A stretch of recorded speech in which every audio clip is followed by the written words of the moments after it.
Hey, it's Cyn. I hope you have all been doing well.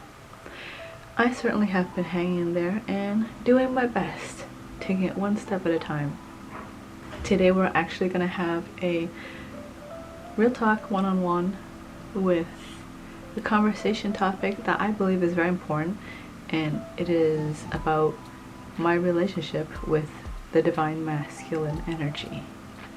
So I felt like this would be a very pivotal, important milestone in our conversations about sacred sexuality. And I know to many of you who are on YouTube and totally new to this conversation that I have never, or you have never heard me speak of it before, welcome. This is going to be an excerpt about sacred sexuality, which will be available on my private platform, as well as I believe it is time to be sharing this publicly as well. So the perks of having it on my public platform first and supporting me there is that you get access to my information and my wisdom and my conversations with spirit and about life and with universe first, and then after an extended period of time this video will be released onto a public platform. I think that'd be a good way to spread the word and also help those who want to support me immediately first, energy exchange, right, followed with later on to the public as a form of humanitarian work. It's my energy charity, like it's my way of giving to the world. So with that being said, I wanted to take the time today to honor the passing of my grandfather. He is actually not my first grandfather, although he was my first and only grandfather in the physical world. He is actually my step-grandfather, like second grandfather that came in, because my first grandfather, my initial grandfather, whom actually had passed before I was brought into existence on the 3D plane. I've never met my first grandfather in the 3D world, but he is a constant guide and ancestors of mine that I work with and have a very close relationship with, compared to, ironically, the grandfather who was physically here. But either way, I digress. Today is when he passed, October 6th. Sorry, someone's leaving the door. October 6, 2022, on a Thursday. He passed away at around 5 in the morning. I was told that he passed away peacefully. He was 97 years old. And I wanted to take the moment to honor him and the person and the role he played in my life, for better or for worse. And it was also what led to inspiring me to this podcast here we're having today. We're having a moment where I realized that whether or not I had chosen to or consciously acknowledged it, he played an important role in one of my influences and upbringing and helped shape my perception of reality, on my understanding of divine masculine energy and what masculine energy meant to me in my life growing up. So that is the inspiration and conversation for today. I know that perhaps for many of you guys it might be a very sensitive conversation to have. I know we all have personal relationships and our own definition and understanding about divine masculine energy and masculine energy as a whole and men as a whole. But if you have an open mind and you want to see and entertain my perspectives and my understandings on this path of where I am in life, be my guest. Grab some tea. If you don't drink tea, drink your coffee. Bring your favorite drink. Bring your can of beer, bring your cocktail, water, your kombucha, what have you. Come grab some snack, sit down, have me playing in the background, and I'm gonna share away with you.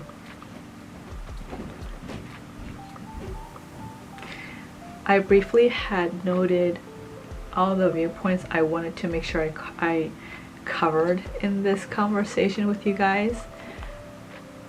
And I believe when I was structuring out the different viewpoints or bullet points I wanted to express within this conversation with you guys, I realized that I was tracing back to the roots. I realized I was tracing back to the roots of my upbringing. It wasn't just who I am now and my viewpoints on men, divine masculine, masculine energy now, but realizing the foundation of my childhood and how that may have influenced my viewpoints. It's like the foundational blueprints and tools that were given to me about my relationships towards men, masculine energy and divine masculine energy. You guys are wondering why I'm breaking it down into 3 tiers. There's actually a lot of layers when it comes to masculine energy and how that manifests into our 3D world and how our human minds comprehend it. But these 3, I believe, within the context of this conversation and what I want to share with you, all will be relevant. I just stopped because outside my door or near my doorway or maybe by my bedside, I heard gentle creaking of wood as if someone was stepping there, walking by. But my brother had actually walked past like a minute earlier to leave. So I believe this conversation I'm having right now is actually invoking the presence of my grandfather. And so I think he might want to be part of this conversation, or he wants to sit by and listen to see what I have to say, because we never really exchanged deep conversations like this, mostly because his egoic mind doesn't really, it's not open to these kind of conversation, although he believes in Buddhism. I did notice that. Let us begin, shall we? I ask my spirit guides to protect this conversation in this session, and may only good intentioned spirits, energy, existence, celestials that are here for the highest of our growth of love and light is welcome. Anything else is not welcome, and I ask for my spirit guides and my spirit council to protect me, to protect this session that I'm going to be having today. I'm going to lightly sage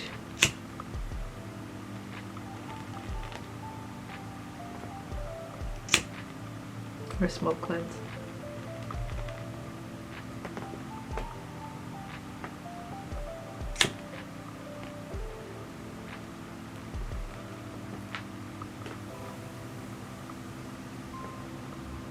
Okay, so I wanted to start off the conversation on my relationship towards men, the divine masculine and masculine energy. Start off with my parents, of course. Now, we're not gonna finger point or name call or point out any particular guardian here for out of respect, out of integrity, out of the understanding and discernment of keeping clear the intention of this conversation we're having today and the messages, and not to get lost in the sauce with the egoic mind and or finding fault, shame, blame in anybody involved in this conversation here, because that is not the point, right? The point is understanding and evolving from the conversation we're having today. So if I were to go back to my parental figures and how they had shaped my relationship with the masculine energy, divine masculine, and men, I would say that the typical expectation of having a masculine role in the biological existence of a male, an anatomically male body, is not always necessarily so linear. Sometimes a lot of masculine energy can be embedded within the biological female body. Do you see what I'm saying? Like why I say men masculine energy and divine masculine energy. They're different things. So it's kind of funny when you grow up in a cookie cutter world where society shows you the perfect white picket fence sort of life and the ideal sort of family bond and relational dynamics you should be expecting or having in the ideal life of what's considered a happy family. And you watch these medias like Full House or I don't know, Barney, because I love Barney, okay? I loved Barney growing up. Full House, Barney, Polka Dot Door, and you're seeing these roles of here's father and here's mother, you know? And you're learning through these medias how a father should act like or how a mother should act like. Yet my personal experiences growing up, it's quite reversed. And sometimes, many of the times, father acts like mother and mother acts like father. And you can imagine how much of a wrench it threw in my cogwheels. Like everything just felt ass backwards. It was taboo back then, probably still now in many ways, but it was especially socially accepted as taboo for women, for the woman, biological woman body, to come across as too outspoken, too aggressive, taking too much initiative, right? They're supposed to be passive, seen but not heard, conservative and obedient. And to have those roles reversed in the sense where the whole world is telling you, you know, women should act dainty and proper and this and that. That was back then, mind you, not now, okay? Less now, much more back then. Like 30 plus years ago. And everyone around me is like, good girls don't act like that. When you wear a dress, you don't sit like that. Or you don't behave like that. You're a girl, you must act like one. Especially growing up and being raised in a conservative Asian family household, that was definitely the case. Being told that, yet witnessing contradictory behaviors such as being a female and seeing another female tell me how I should be more passive, yet they themselves, as being a biological female, would act very masculine, right? Monkey say, monkey do, right? I guess that's the quote. But I myself, it was like saying, yeah, left means right and right means left. Even though I'm not going to tell you that, that's exactly how it is. If I tell you to turn on the cold faucet, it's going to burn you because there's actually the hot faucet. But I'm not going to tell you that. You're going to have to realize yourself through seeing not what they're saying, but what they're doing. And it took me quite a while to realize that was why I was so perplexed and confused for the longest time on what roles are supposed to be taken based off your biological gender. And so I came into this world being told immediately how I'm supposed to be, like what was and was not expected of me as a woman and someone who identifies as a biological woman, also as a emotional, psychological, like I identify, my pronouns are she, they, her, right? And taking it forward, it's even affected to the way of how I view relationships. But before we get to relationships, because that is on there, I wanted to extend a little step aside from the bigger picture too, like stepping out to see the bigger picture. So that was my parents teaching to me. That was the wisdom they embarked upon me. And then now when you witness my grandparents, they're more traditional. They're the cookie cutter with picket fence of the men say and do, and what they say do goes, and the female listens.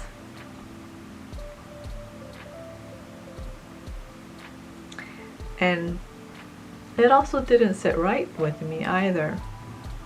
in the sense that the men who, what I say just goes, also did a lot of contradictory things that they told me, teaching me, schooled me growing up, things I should do and should not do for my role, yet they would do as they please.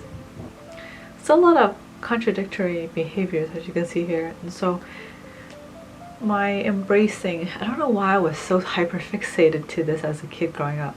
Interesting observation now that I'm talking to you guys about it. I was like really hung up on, well then what are women supposed to do then? And what are men supposed to do? And yet the men say women can or cannot do this, yet they do it themselves. And then they say to me how men are supposed to act like, or shouldn't act like, yet they do it themselves. And because of that, I was passive in other aspects where I'm aggressive in other aspects. Like, is this constant, now that I think about it, there's a constant slew of people telling me how I should act. Either I should be more outgoing or I should be more introverted. I should be more outspoken and like in your face, and more opinionated and communicate, or I should be more quiet and respectful and knowing my place. There's a lot of people don't know what they're saying, or they want you to cater to their perspective of reality, yet they don't realize and they don't care that there are multiple people with different perspectives of reality that they also want you to cater to. How do you cater to simultaneously, like so many simultaneously at once?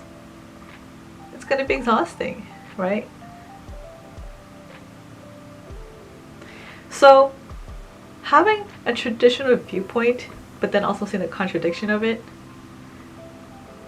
yet being born here in a Canadian country, like I'm in Canada, in a Western country, first world country, and I was never born in my home country, like the origins of my ethnicity, in my bloodline, and because of that I'm considered a CBC, Chinese, or a Asian born Canadian, because I'm Chinese Vietnamese. And being raised here, very traditional conservative values, yet seeing the contradiction of it, and at the same time observing my Western friends, Caucasian friends, other friends who are not Asian, have such an outgoing, forthright approach to dating life and friendship. And it was so confusing for the longest time because I never thought to stop and consider, hey, maybe my traditional viewpoints on how like traditional Asian dating should not be applied to circumstances like per se. If I were to be dating like a white guy or a black guy or a brown guy, they wouldn't know what traditional Asian dating is. Not necessarily, not all, right? And yet I went with that foundation my whole life.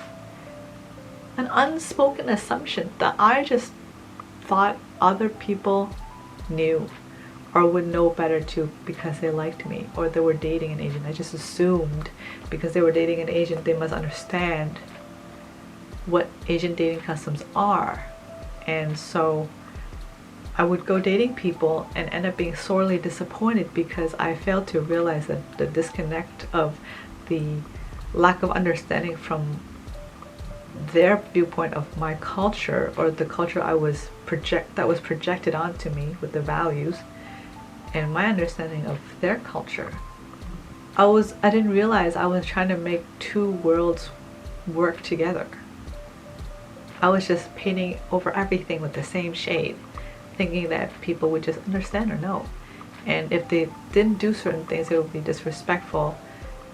Yet to other people when they're dating, addressing the person they're dating's parents by their first name is the polite thing. Yet in another perspective, to address them by their first name is the most rude and insulting thing you could possibly do, because you're supposed to see them as the elderlies and putting the elderly as like people you honor and respect much more above you. Like there's a state of hierarchy here, social hierarchy ranking in terms of age and gender and relational dynamics. There is that in Asian culture.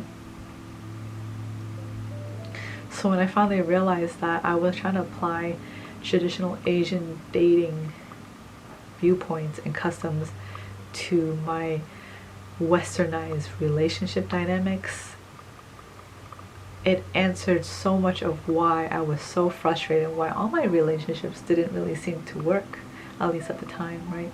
Aside from the different layers of exactly what I'm saying right here, my relationship with the divine masculine, my relationship towards men and masculine energy. It was different back then, so it wasn't just the fact that I was applying conservative traditional dating customs and beliefs with a modern Western progressive relationship. That's not the only layer, that's the top layer of the tiramisu or lasagna. There's other layers and factors of my unhealed wounds towards men, male energy, masculine energy, and divine masculine energy. And there's another layer that has to do with my relationship with myself as a divine feminine, and also as a feminine energy, and as a biological female and divine feminine energy. And at the time I didn't recognize that within myself. I didn't even know that was primarily my energy, because as you all know, if you have gotten to this point and are still listening, I was pulled tug of war from both ends growing up on what a woman should or shouldn't be, or could or couldn't do, or what they would be able to harness and not harness, and within their abilities and their skill sets that's expected of them, versus the opposite gender, which is at the time it's just two genders. It's very dualistic. Once I released that, it was like I got over a hurdle that was blocking the rest of the things I didn't understand about, or I didn't reconcile about myself with, towards the masculine and biological men, biological male and divine masculine energy. Like I couldn't even dig deeper into the other layers and realize that I had things I needed to reconcile within myself about these things, because it's like the gateway that was keeping me from that. It was the superficial aspect, which was so simple and overlooked, is that I was living life through a specific lens and expecting everyone else to be sharing the same lens as me. And when I realized that, a lot of the blame from myself on why my relationships didn't work out in the past fell away, and also the pressure of meeting the expectations of loved ones or people I respected growing up to fall away, especially with what they believed was best for me and right for me and morally sound for me, based off of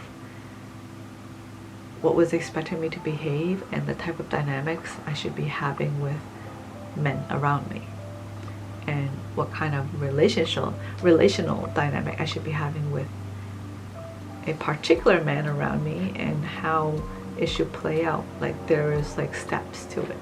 There are stages, like all pre-laid out for me. And when I let that go, it really planted that seed of me wondering, well, if it relieved my guilt of understanding that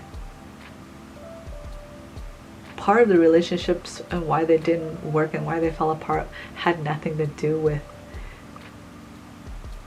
who I was, but more so we just were on different pages of what we were expecting within a commitment and what the relationship dynamic would look like. And when I realized that wasn't my fault, it planted the seed of me asking what other things weren't my fault, especially when it comes to my relationship with men and masculine energy and divine masculine. And this is what brought me to a deeper layer of me reconciling of what energy I felt most comfortable in. Like, do I identify more with as a masculine or a feminine? Not even just sexual orientation wise, like, oh, am I like, do I consider myself male? Are my pronouns he, they, him, right? It's not just that, but like on a deeper level, like, do Do I see myself as more someone who takes charge and leads? Do I see myself as more someone who is more on the rougher side, rough around the edges, more dominant? But this is one aspect of masculine energy, so just so you know, this was my current perspective at the time. I now realize that there's feminine masculine energy, softer masculine energy, and there's more harsher or more aggressive, harder masculine energy. But at the time, I associated very dualistically, thinking feminine energy is soft, passive, gentle, quiet. And then I associated masculine energy as loud, boisterous, strong, passionate, forthright, direct, blunt, structured, control, right? And so I was trying to, I was on the path, and I began healing that and realizing my relationship of what energy I sit with most comfortably. And I realized I'm actually naturally soft-spoken. It actually hurts my voice when I try to talk loud.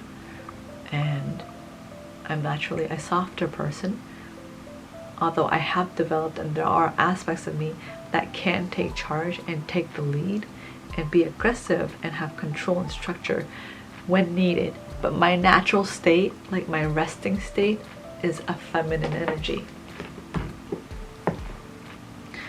And when I came to embrace that, I started realizing that perhaps another reason why I dated certain types of men at certain stages of my life was because of my relationship towards them.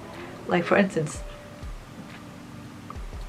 because I was taught that masculine energy is aggressive, controlling, it can result in aggression and physical violence, and that would be to be expected because that's how men and boys were, how they were allowed to be chaotic and boisterous and defiant, and that was okay. It made, sorry, one second. Okay, sorry, I had to take a phone call from work. Yes, your girl has a job now. Part-time. It's good. Anyways, let's get back to where we're going. So I was basically discussing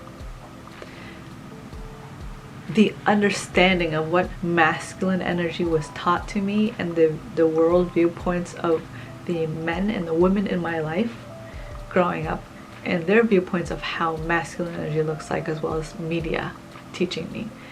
And I'm not gonna lie, it kind of made me resentful. Like, it made me afraid of masculine energy. It made me think masculine energy was really unhealthy and really threatening and frightening. And because of that, I believe it led me to really strongly rebel. And on a subconscious level, I found myself gravitating towards dating men, like biological men, and people who consider themselves he, him as pronouns. I gravitated towards dating more softer, soft-spoken, passive, feminine males. And when I think back on it, I think they have beauty within their own ways, and they are just as masculine as super macho masculines too. But my realization of why I was dating them or preferred them at the time was because I felt actually safer around them. I actually felt physically safer around feminine men, or more passive, less soft-spoken men. But I always felt like something was missing. I always felt kind of irritated or disappointed in a lot of the actions that I felt they failed to take or overlooked. Like, I felt like there were a lot of missed opportunities on the cues of when I believe they should be stepping in versus when they believe I should be stepping in.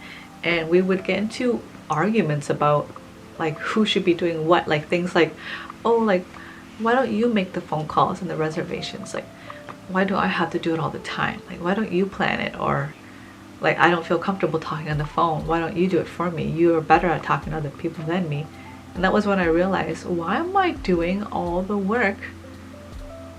I was expecting at the time, I was expecting to date a masculine or a male energy that I felt safe with, but also wouldn't repress me.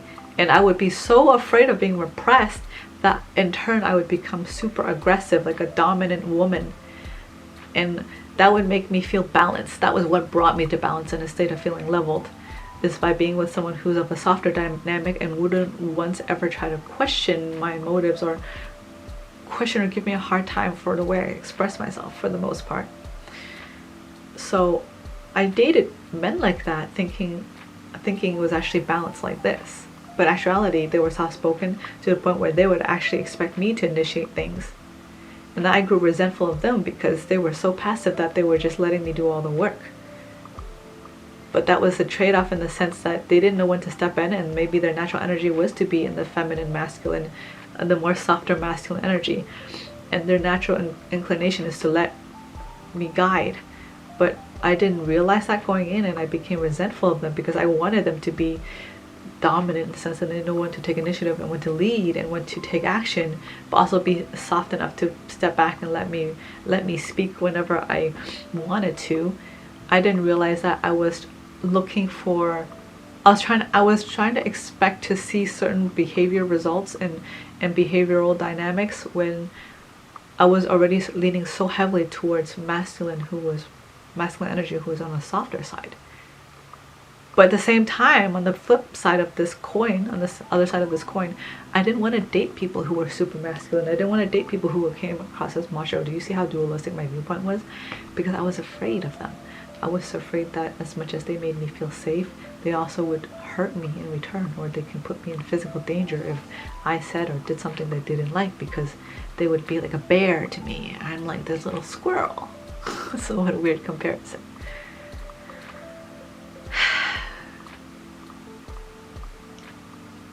So that was when it wasn't until later on I realized that the things I was so appalled by towards the masculine energy, the male, biological male, and to the divine masculine was, I didn't realize what I was pushed away from was toxic masculinity, an unbalanced, overzealous, control freak of a masculine energy got out of control. Like, it's just off the deep end, and that's masculine, toxic masculinity, where there's no sense of balance or consideration for the impact of how one's action would be towards other people, right? It even comes down to cheating and abuse, physical abuse and manipulation and exploitation and abusive languages. That would be also forms of toxic masculinity that I also grew up observing and was also told was actually normal, and because that's how men are like. It made me really appalled. You see where I'm coming from now? Like how my viewpoint was at the time and how it led to me like not even realizing, hey, this is called toxic masculinity. So when I realized that, you bet your bottom dollar I started thinking and asking myself, so what? Okay. My camera battery died, so I switched into the second one. So what was I saying? I was saying, you bet your bottom dollar that I started asking myself, well, if now we finally are recognizing or beginning to recognize what signs and behavioral symptoms or behavioral dynamics are considered toxic masculinity, then what does healthy masculinity look like, right?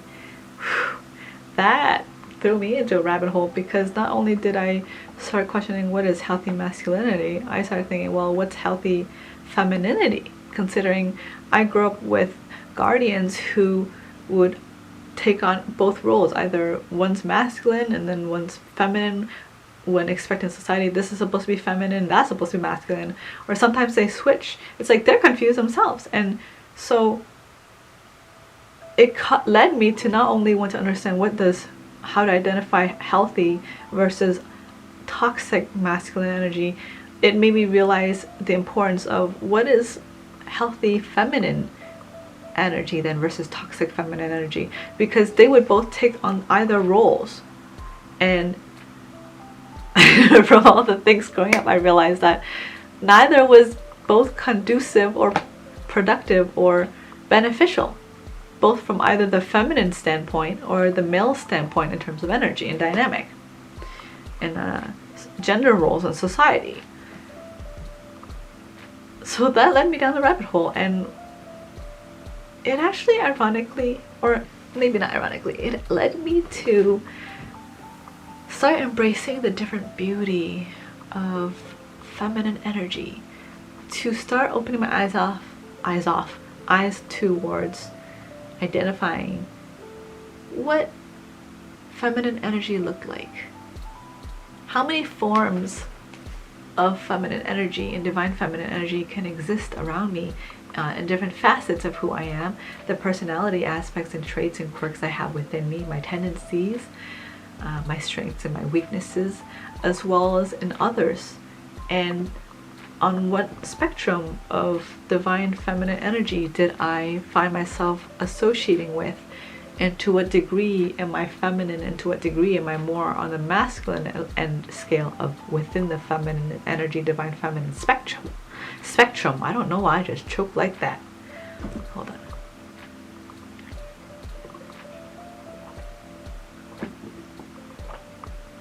I'll have you know, my grandfather, who just passed today, he has a very traditional perspective, so he must have come here because there is a message for him regarding this, to understand, to take forward with wherever he is going to go next in his journey. And I could sense that he is a bit hesitant to be open to hearing this, because it's very triggering to someone who's been living their life with a whole perspective, time frame of mind and a lens, right?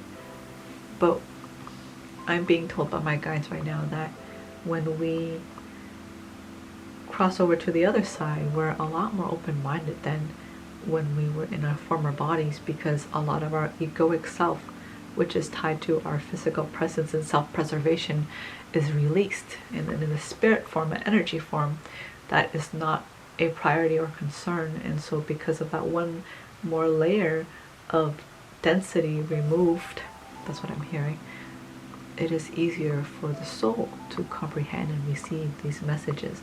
And so this must have been a contract I had with him, for him to receive these messages when he was ready to leave the physical plane, and he's preparing for the next journey to take this knowledge I share with him. That's very cool.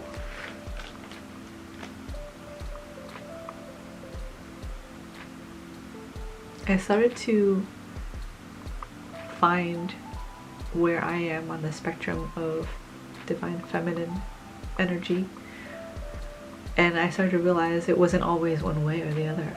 It's just different aspects and departments and moments and circumstances of my life and viewpoints, depending on the conversation and dynamics I have with specific individuals. I will either shift more towards one side or the other.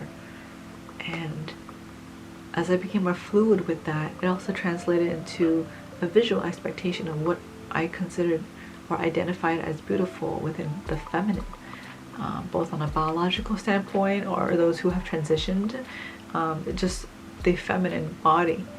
I have come to embrace and perceive there's different spectrums and shapes and sizes and colors and depths and curves and lengths and proportions and texture and sounds, how it smells and how it feels and sounds and looks. All these became so flexible and fluid, and I started seeing the beauty of, even more than I already did, I started really seeing the beauty of the divine feminine existing in so many fractals and spectrums of ways that we don't even realize is like that. We just see it, you're different from me, therefore you're not as good looking, or this is the standard, so if you can't fit into this mold, you're out. But we're all fractals and different facets and dynamics and aspects of the diamond of feminine energy and feminine, how it manifests into the material world.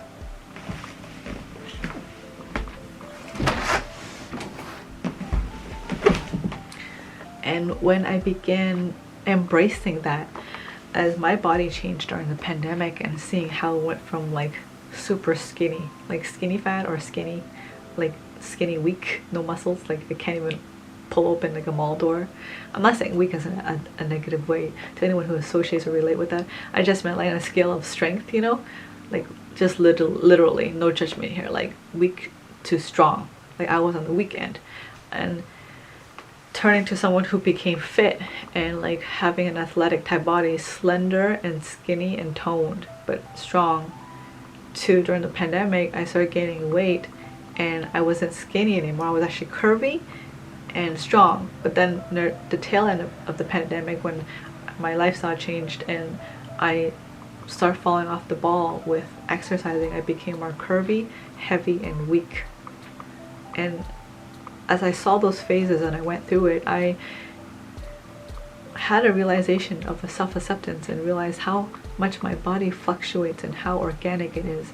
And just like my mind, how fluid and flexible it is and adaptable. And because I have the ability to shapeshift, literally I shapeshifted and my personality changed, it can always go to another direction, or I can always change it again however I please. And with this realization, the different phases and the way our body likes to express and translates itself through the different phases of states and of its life, both on a biological standpoint and also on an energetically and an intellectual standpoint, is beautiful. And that shame about my body disappeared, like a lot of it. And as that happened, I started realizing, well, if I'm unconditionally seeing the beauty in all feminine bodies, wouldn't it only make sense and be just that I view it the same towards the male body? Like, don't get me wrong, I love abs. I still do, okay? Personal preference, I still love abs, okay? But I started seeing the beauty of the male body in its different stages of life, the forms and the states of strengths and weaknesses and lifestyle it has. Curvy male bodies, stout male bodies, slender male bodies, strong male bodies, you know, a more frail male body, a more slender and docile male bodies. There's so many spectrums of the male body, male energy, and also male social behavior that I think is also beautiful too.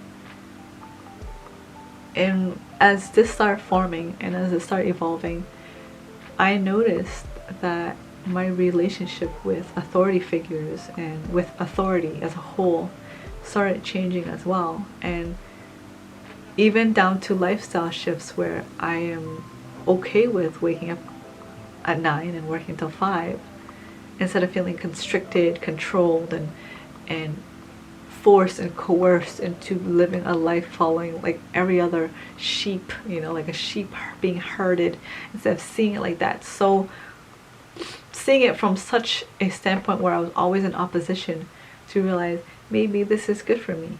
Maybe resistance and pressure can be good for me, right? Because it was good for me in the gym to push myself to make changes, and those in turn translated into muscles. It developed my strength. It also developed my inner discipline. It developed my own willpower. So if physical masculine energy exertion helped influence me and shape me in such a positive light and positive way, why can't masculine energy on an intellectual standpoint help me too? Right? So I started giving myself actual structure, forcing myself to wake up early when I didn't want to, force myself to go to sleep when I didn't want to, when I felt it was really late and I didn't want to sleep. I forced myself to, or I would discipline myself to, or I would discipline myself to work within a certain time frame and have those boundaries. And it actually brought a lot of clarity and helped me manage my energy so much better than when I was just going with the flow and trying that out. I still think there are days where you should allow for that, but for me, what has been working better than not is giving myself that structure, which is how I felt masculine energy has really helped me heal. And so because of that, I no longer opposed office hours or feel like I frown upon like jobs where people have to go in, or 9-to-5 jobs, because to be honest, after the pandemic, it was really nice to be around people again, and I was more than happy to wake up early in the morning to be around a whole bunch of people working towards a common goal in the workforce. It was nice to have that unspoken presence around, whereas when you go without it for a few years and self-isolate for long durations of time, you don't realize how much those nuances and ambiance in your life, those like nuance aspects, those little unspoken traits within your aspect of everyday life is taken away. You realize they're actually parts of the nutrients that help fuel and feed your soil, that is your life, your quality of life.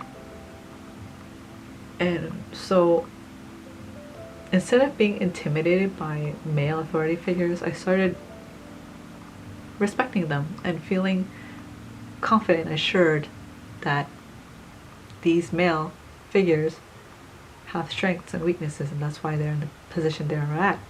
And clearly they're good at what they're doing, which is why they're still in that position. I'm not speaking for toxic work environments here. I'm just saying generally, like a company, corporation, or a work dynamic that is beneficial and is actually making progression. I began trusting in that more and seeing the beauty of having male energy lead. And when I say that, it's not just for biological men working in the workforce I trust more. It's biological women too, or men that identify a woman transition into male or male transition into woman. Like, as long as they identify with a masculine energy, like that part of me began to heal, and I started seeing the beauty of how it helped aid the flow of progression and to make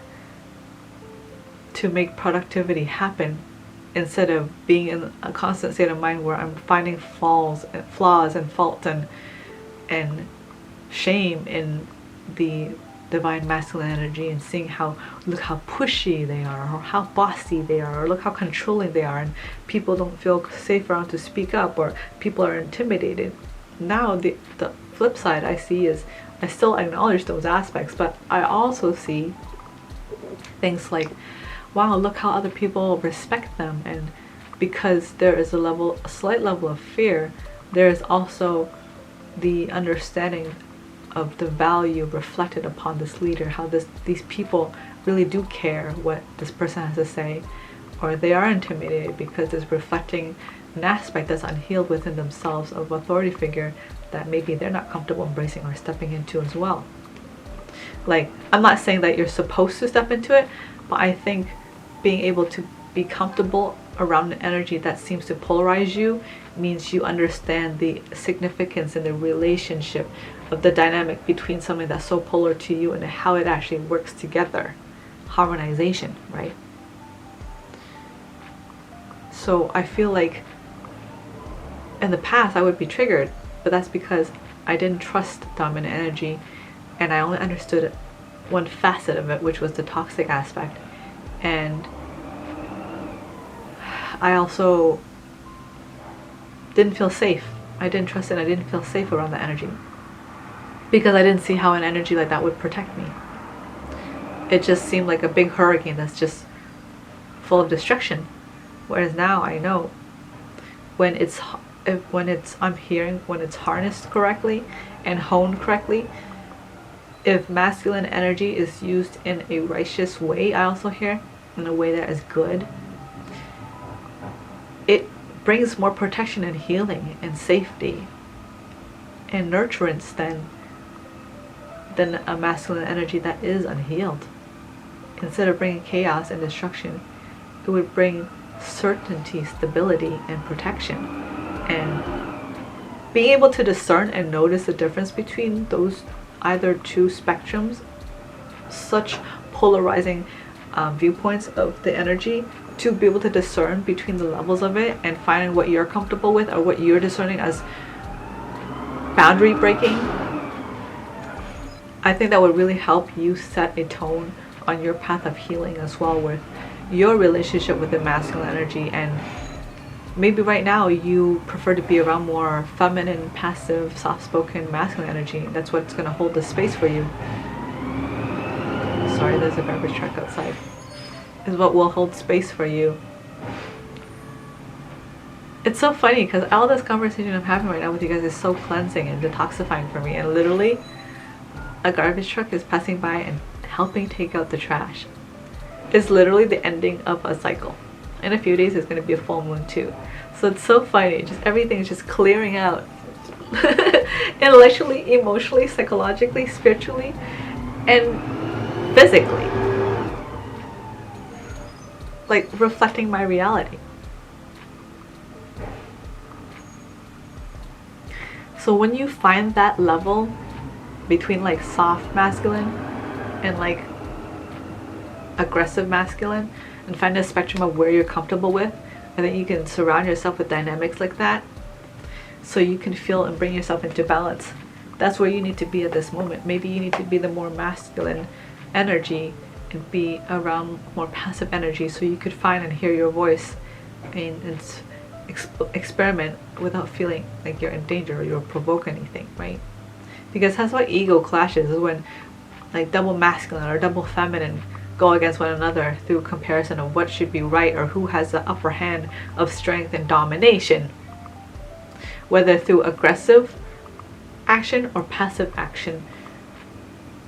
It's so important to like recognize when other people feel like that. Sometimes people feel inferior to other people and they have an ego clash, right? That's why they get into like big fights, right?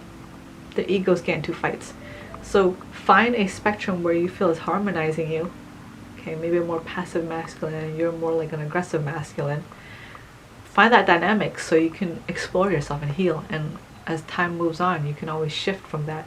I certainly went from being attracted to more passive masculines to now I find myself seeing the beauty and the sexual attraction in masculine energy, and like not like macho and I'm gonna like be toxic, but like strong, confident, outspoken, extroverted, you know, physically active masculine, someone who wants to take the lead and is organized and structured. And although they can sit back, that's their prominent, dominant position, is that they want to take the action. And I realized that my prominent energy is I prefer to sit back. Once I began learning to receive, which is what I'm doing lately, to be more in my feminine energy, because that's not, I'm so sorry about the garbage can, to be more in my feminine energy and to learn to receive. I felt so guilty for that for the longest time, and I'm finally realizing there's no reason to be guilty, but to rather see the beauty in receiving. When I started stepping into that feminine energy, I realized that from all the previous years of not understanding, getting frustrated in men and resenting them for not doing certain things, I realized that I needed a dynamic and to be with a person who wants to take initiative. And instead of feeling threatened or irritated because I feel like they were going to stifle me and control me, I would trust and know better that that's their natural energy and they want to stay in. They want to be the ones planning and taking the lead. But they also would know better to respect me and not try to control me or manipulate me in really unhealthy, toxic, codependent ways, right? Having that trust, that's important. So I prefer to be around masculines or to date masculines that have this leading energy, considerate, has emotional intelligence, okay? That's important for me. And for me to receive and to go along, flow along with the course that has been laid out for me. And I feel a lot of it has to do with the fact that I've spent a large half of my life, my early years, exploring taking the lead and realizing that although as much as I can do it and at certain times it's rewarding, I actually feel more resentful and more drained than if I were to be following. Now when it comes to work, that's a different situation though. I'm a boss bitch when it comes to work. But in relationship, romantic dynamics, on my personal life and my like how I choose to spend my time relaxing, what I find enjoyable in a romantic dynamic, that's where I'm at. But on a work dynamic, I have no problem leading. I have no problem following orders, but also be in a position of leadership and do what needs to be done. I find pleasure in that. I find liberation in that. I find empowerment in that, and I find a really healthy way for me to express myself and have an outlet. Especially like what I'm doing right here is I have a lot of things to share with you guys, and without dominant male masculine energy, it wouldn't be done. And if I had other people telling me to shut up and to stop talking about these things because I'm too vocalized and opinionated, I oppose that. I don't feel like I need to cower backwards. I need to follow the protocol of how other people's expectations are. I feel like when it comes to my work life or my career and my passion is where my masculine energy can come into play. Now that's where I find my balance, and when it comes to the romantic aspect, I prefer my feminine energy to come into play. But some people are more like feminine outwards and feminine inwards, meaning outwards are like the outside world, their work life and their friendship life, and then inside world is relationship and family dynamics or something like that, right? Like I'm more like that dynamic. Well, for the guy I'm dating, I guess they could be both dynamic, like masculine outwards and masculine inwards. I guess if they were feminine outwards but masculine inwards, that'd be interesting. I have yet to meet somebody like that. that's an explorative conversation here. How would somebody who, I want to pull cards now, I need to ask. Oh no, they want the sex Manara Tarot. I pulled regular tarot, they want sex Manara. Okay. How, I want to know, and I'm sure you want to know now, how does a male dynamic work like that? How does a male dynamic that has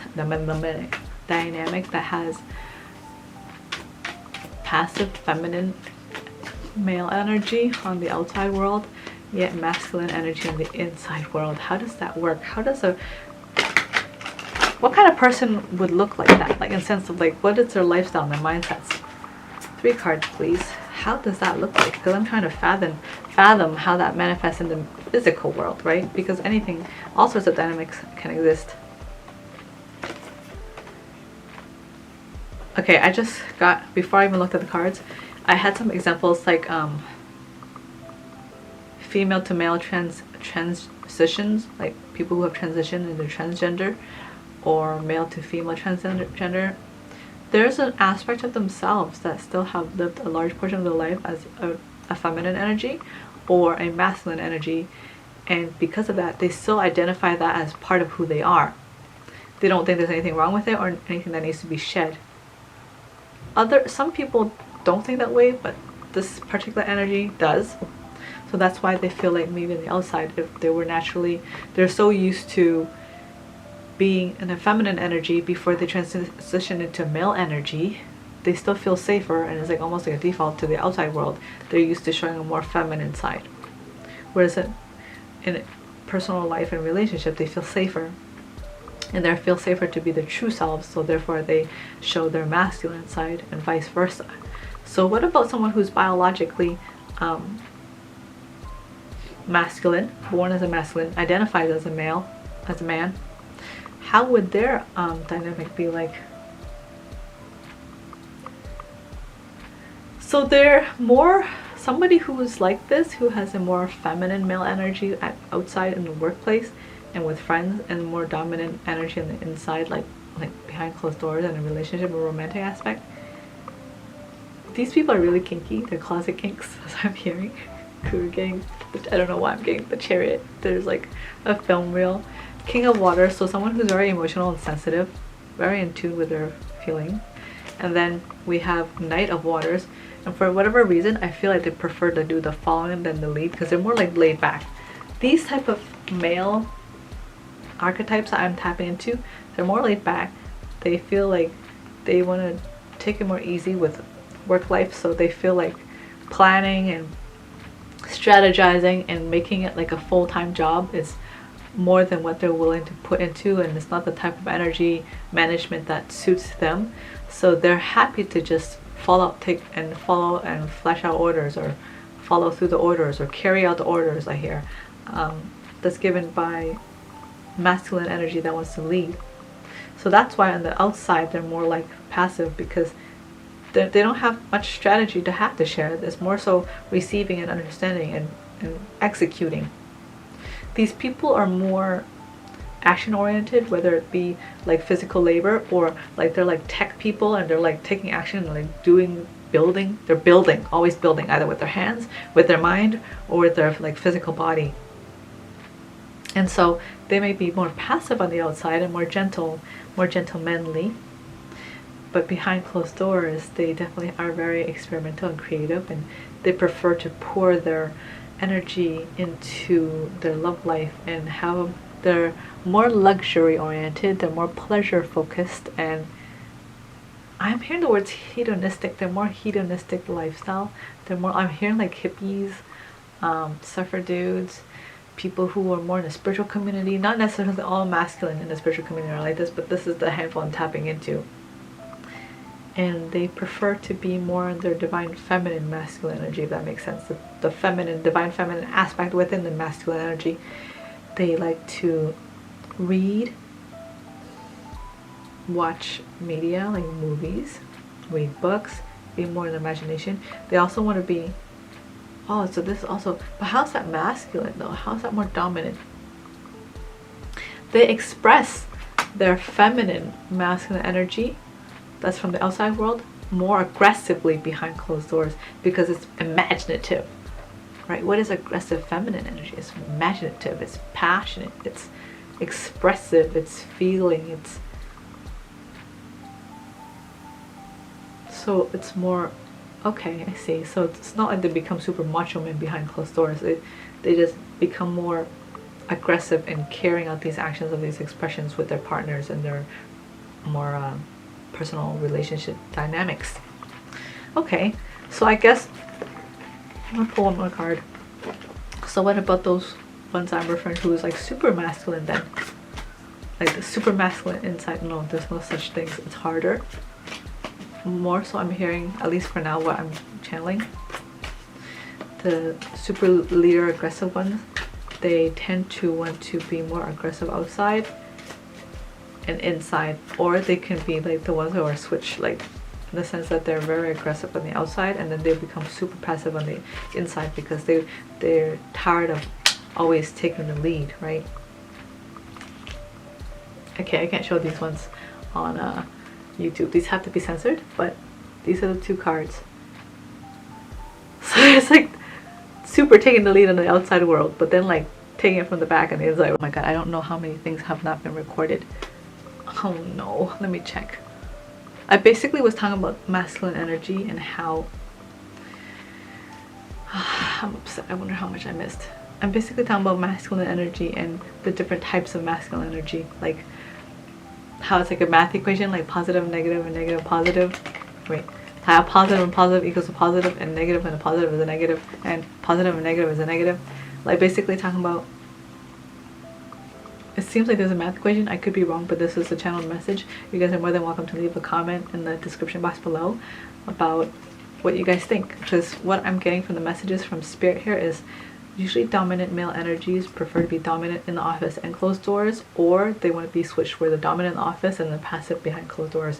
And then for the feminine male energies, they're feminine and then passive in the office but also behind closed doors, or they're more passive in office and they're aggressively feminine behind closed doors. Those are the dynamics I'm experiencing right now and understanding. So let's carry on to the next conversation, shall we? Yeah, oh wow, I talked about everything. So that's my current understanding right now of masculine energy, my relationship and viewpoints about the opposite gender of the male counterpart. Also the divine masculine, what it means to be embodying that. I feel like there's divine masculine and divine feminine, and divine feminine and divine masculine, like the yin yang. Oh my god, as above so below, as within so without. This makes sense now. I'm so glad I had this conversation, and also partly channeling because spirit clearly wants to share their opinion here. So it's really cool. I took away something today as I was sharing my understanding of where I am to this point in my life about male energy, only to realize it's a little bit of an each. and just knowing when to tap into and discern where to identify that, and if that's the energy you want to be in. Yeah, I certainly hope that this was of value to you, invoke some perspectives, or if you have anything to share with me and teach me, I would be more than honored and happy to hear from you and learn. Yeah, thank you so much for being so flexible with me and on this adventure with me. It's so exciting now that I have different outlooks on life and I'm embarking on a new adventure in my life, that I feel more creative and open, expressive and expansive on how I can present my content to you guys, and how I can, where I can lead and take our relationship next, right? Oh, I wanted to say thank you to my grandfather for being here today. After he had passed, I certainly hope he took away something. I see a nod from him, like he acknowledges there are other perspectives and aspects that we don't necessarily initially see, and he can see how it makes sense now. I wanted to take a moment to thank him for being in my life and teaching me what he had to offer this lifetime, in his lifetime and within my lifetime.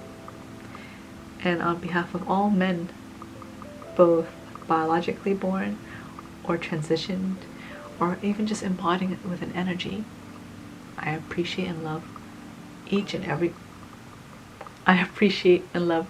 every one of you. Thank you so much for teaching me something about the divine masculine, and I look forward to sharing more of my knowledge and my wisdom as I expand within this path in my life. That being said, I love you, and I hope to see you in the next video.